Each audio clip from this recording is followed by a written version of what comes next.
সাভারে কলকারখানার বর্জ্যে দূষিত হচ্ছে নদী, নালা, খাল, বিল। মাটির গুণাগুণ নষ্ট হয়ে কমছে ফসল উৎপাদন। এছাড়াও চর্ম সহ নানান রোগে আক্রান্ত হচ্ছে স্থানীয় বাসিন্দারা।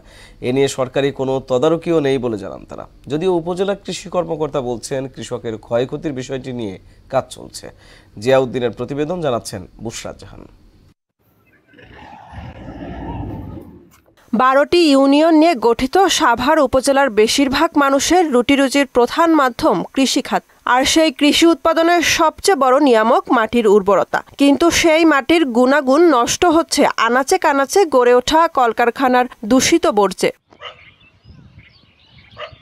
স্থানীয়রা জানান, নিজস্ব বর্জ্য শোধনাগার স্থাপনের কথা থাকলেও সরকারি নির্দেশনা মানেনি সিংহভাগ কারখানা। ফলে রাসায়নিক মিশ্রিত পানি ও বর্জ্য সরাসরি পড়ছে খাল, বিল, নদী, নালায়। বর্ষা মৌসুমে এই দূষণ ছড়িয়ে পড়ছে জমি জমায়। এতে মাটির গুণাগুণ নষ্ট হয়ে কমছে খাদ্য উৎপাদন ও মিঠা পানির মাছ।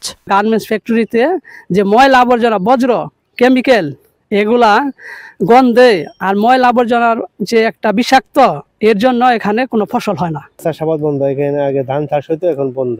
পানির ইয়ার কারণে, নদীর কারণে দুর্গন্ধ, এখানে মানুষের চাষাবাদ করতে পারে না। কারখানার বর্জ্যে খাদ্যের মাধ্যমে দুরারোগ্য ব্যাধি ছড়াচ্ছে বলে জানালেন উপজেলা কৃষি কর্মকর্তা। চাষিরা তাদের কাঙ্ক্ষিত ফসল সেখান থেকে উত্তোলন করতে পারে না। ফসলগুলো এখানে হয় যেগুলো আসলে খুব কম পরিমাণে হচ্ছে, সেগুলো আমাদের স্বাস্থ্যের জন্য একটা ঝুঁকি হয়ে দাঁড়াচ্ছে। নদীর সৌন্দর্য নষ্ট সহ ফসলি জমির ক্ষতি ও নানাবিধ রোগের সম্ভাবনার কথা জানান উপজেলার স্বাস্থ্য ও পরিবার পরিকল্পনা কর্মকর্তা।